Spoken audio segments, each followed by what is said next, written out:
Faster than a speeding bullet, more powerful than a locomotive, able to leap tall buildings at a single bound, this amazing stranger from the planet Krypton, the Man of Steel, Superman. Possessing remarkable physical strength, Superman fights a never-ending battle for truth and justice, disguised as a mild-mannered newspaper reporter, Clark Kent.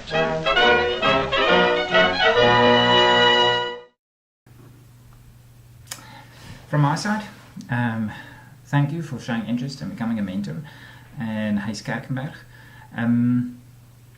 So the question is, what are you signing up for? In my opinion, I think a mentor is somebody who helps somebody else to navigate life. It doesn't imply that you have all the answers or that you know exactly where the destination is. It might just imply that you have a bit of an edge in terms of experience, but above all that you have a willing heart. I think there are three characteristics that you guys have to keep in mind. The first is commitment to the relationship, commitment to spending time with your mentee.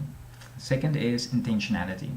Relationships, any relationship, just doesn't just happen. You've got to work at it. You've got to have a plan. You've got to make dates, schedule it in your diary, and be intentional.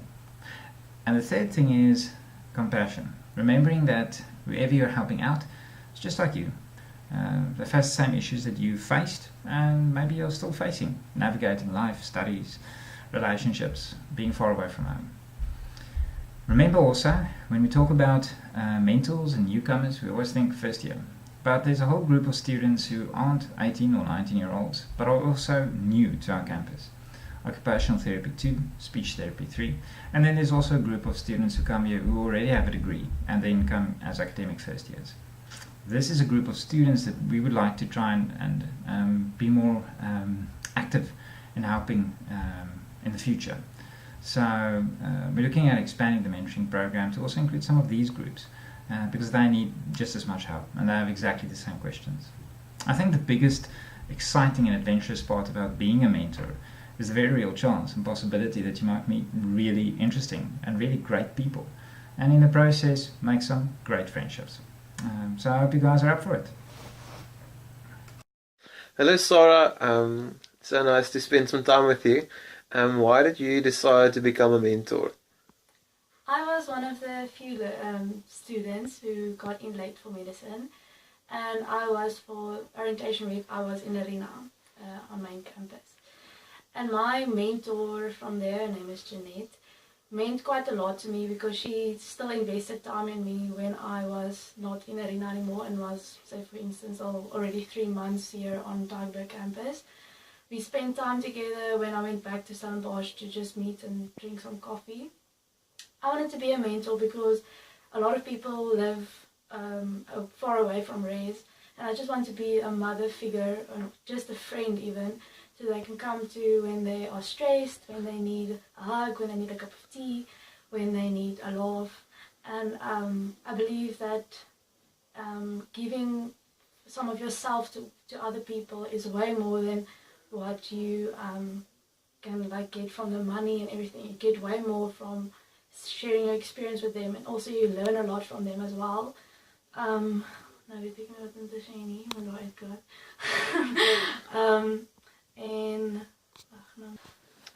Thank you, Sarah. That is absolutely awesome. Was mentor what you thought it would be? Was being a mentor what you envisioned it to be? I think it was even more. I think I learned quite a lot from my mentees, from just picking up small detail, what they do, how they react. You learn how to lead a conversation, not always the easiest conversation. You also learn to time manage because you have to make time for 4, 5, 6 other people in your life during your schedule through the week or whatever. The big thing is that you mentor is what you make of it. If you're going to spend a lot of time with your mentees, invest a lot of time in your mentees and really try and make first year for them fun and easier, then it's really your responsibility, and it's your responsibility about what you're going to gain from it. And I really believe that I really got maximum out of it because firstly my mentees are my friends now, and I learned a lot from them, and I learned a lot about myself as well. Well, Sarah, that really sounds awesome. I was just wondering, it sounds like a lot of sacrifice, time, and effort goes into being a mentor. What does your schedule look like?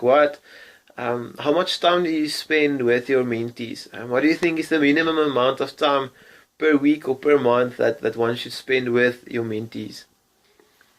Firstly, in the welcoming week, you spend quite a lot of time with them, and it's important. We as a mentor group decided this year that our motto is "Don't Fade."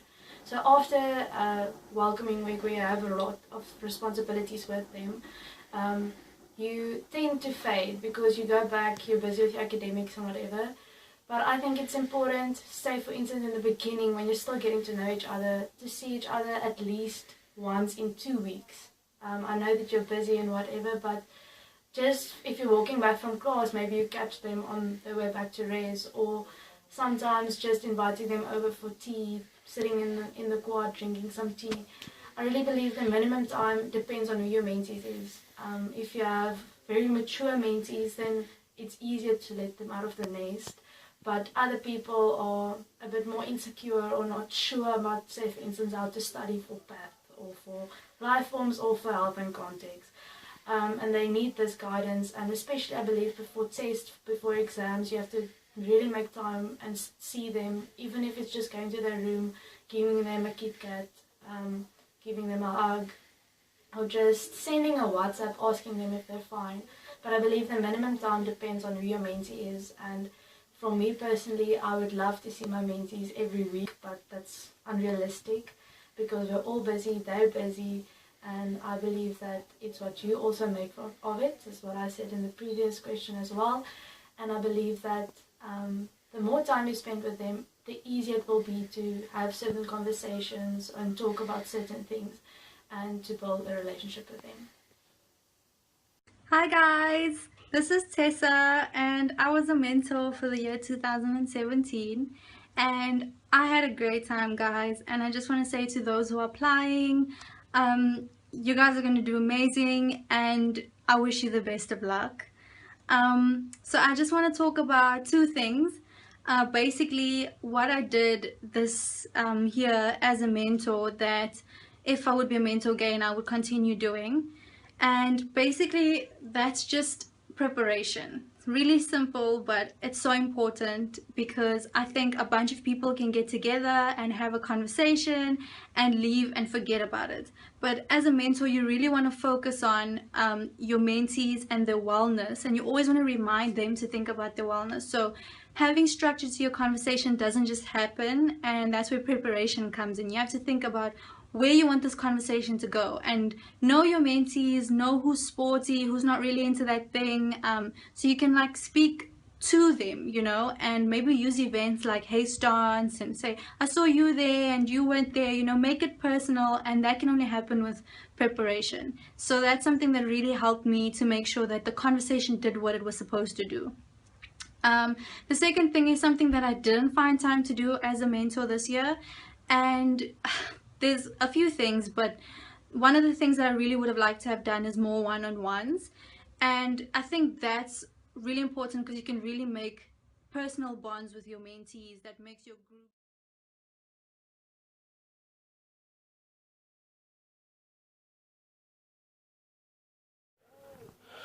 Hey Jono, so you are a mentor currently, 2016, 2017, and you've been mentoring a bit. What advice can you give to people applying to be a mentor, people aspiring to be a mentor in Kerkies? What is it like being a mentor here? First of all, this is purely coincidence. I think what I learned the most this year is that it's not what you think it's going to be. It's not what you picture it. It's a lot of hard work, it's a lot of effort from your side. It's a lot more than you think it would be. But the reward is a different type of reward that I expected. To be honest, the things that I managed to accomplish this year with the mentorship was not what I set out to be, but it isn't necessarily a negative. as you go through the year, your perceptions and your ways of thinking and your ways of going about the whole mental thing changes. Like in the beginning, you have our idea was always very personal and very like get to know everyone. But it's not that easy. So my mind shift that I made was just to go from a person that's just there. Like, whenever I'd see one of my mentees, when I'd catch one of my mentees, I'd just make sure that they weren't struggling, they were fine, there wasn't anything wrong with them, if they needed advice, I was there. You think the whole idea of being their best friends, which you have in the beginning of the year, is actually totally unrealistic. And I think that's the biggest thing that we need to let go of in our mindsets going into it. So for me, it became about putting in that little bit of extra effort, finding out how it's going, but also not overstepping boundaries from a mentor to a friend. You think they should be the same thing, but they aren't necessarily. So I think when I realized that, So I think once I realized that, and I realized that there is a difference, and they aren't necessarily always the same thing, I think that became easier for me to put in a bit more, to know that I don't always need to see my mentees to know what's going on in their life or to give them some advice. Like, just a message on our group seemed to be really appreciated from their side. And just to know when I saw them, they could tell me or we could catch up quickly. So I think to be a mentor for me was just knowing that I can play a role in someone's life, and also the different ways, the smaller ways that you can do it. Like, I'm not a big fan of social media or WhatsApp, but I realized how influential that can be, or how a simple message can make a big difference. A simple good luck message, or a simple few tips that you've learned before a big test. And I think that's how I went about it. Just doing the small things, making small little, just recognizing my mentees, greeting them, catching up quickly. So to summarize what I learned, it's not what it set out to be. There's no time to do what you set out to be in the beginning. Like, we all have this big romantic picture. It usually doesn't work. So set a realistic goal that you know you can achieve. Small things, and just work hard for them and achieve your little goals in someone's life. Don't try and change someone's life. Don't have that whole picture in. Just be there.